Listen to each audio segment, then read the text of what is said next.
Hi everyone, जिस किसी ने भी नेक्स्ट मंथ या फिर आने वाले मंथ्स में एग्ज़ाम देना है तो ये वीडियो आप लोगों के लिए बहुत इंपॉर्टेंट होने वाली है।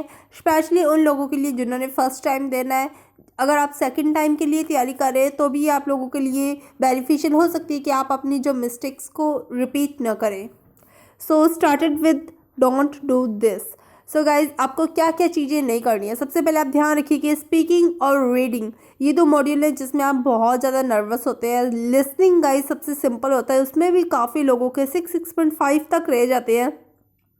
लिसनिंग में इजीली कोई भी बंदा 10 दिन के प्रिपरेशन में आराम से गाइस 7 बैंड ले सकता है, क्योंकि लिसनिंग में हमें जस्ट वही लिखना है जो हमने सुना है।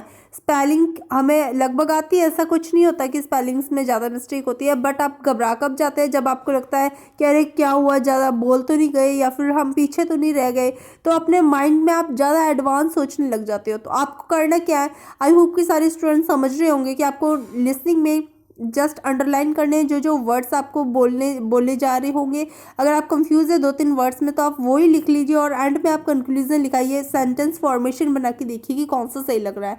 रीडिंग के लिए मैं आपको बताना चाहूँगी कि रीडिंग बहुत सिंपल होती है। आप जस्ट उसे बहुत ज़्यादा पहाड़ बना लेते हैं रीडिंग को, क्योंकि आप क्वेश्चन को समझते नहीं है। अगर क्वेश्चन समझ में आ जाता है तो आप टैंगल हो जाते हैं आंसर में, पैसेज के लाइंस में कीवर्ड टू कीवर्ड फाइंड कर लेते हैं। बट गाइस, सबसे इंपॉर्टेंट थिंग आपको ध्यान में रखनी है कि आपको टेंस को ध्यान में रखना है। रीडिंग को टेंस के पॉइंट ऑफ व्यू से सॉल्व करना है।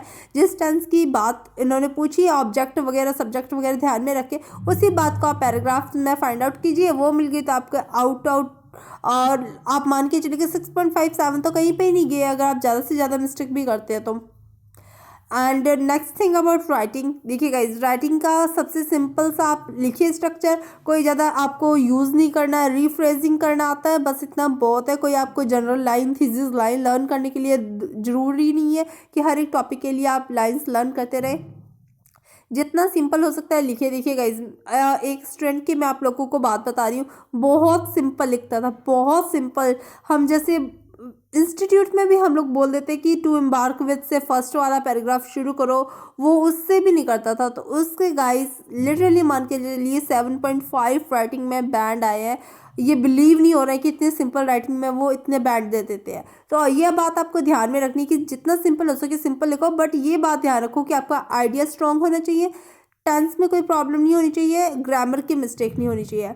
नेक्स्ट अबाउट स्पीकिंग, स्पीकिंग में don't be nervous, be confident. आप ऐसे मान के चलिए कि बस आज का दिन आपको बस आपकी लास्ट स्पीकिंग है और जो आज आप स्पीकिंग में देंगे उस पर आपके बैंड्स को डिपेंड करते हैं, ठीक है ना। स्पीकिंग में आपको नर्वस नहीं होना है, जितना आपने तैयार किया उसको आपको फुल एक्सप्लेन करके एग्जामिनर के सामने रिप्रेजेंट करना है अपने आप को, अपने आइडियाज़ को। So thank you so much video को देखने के लिए। Hope it will helpful for you.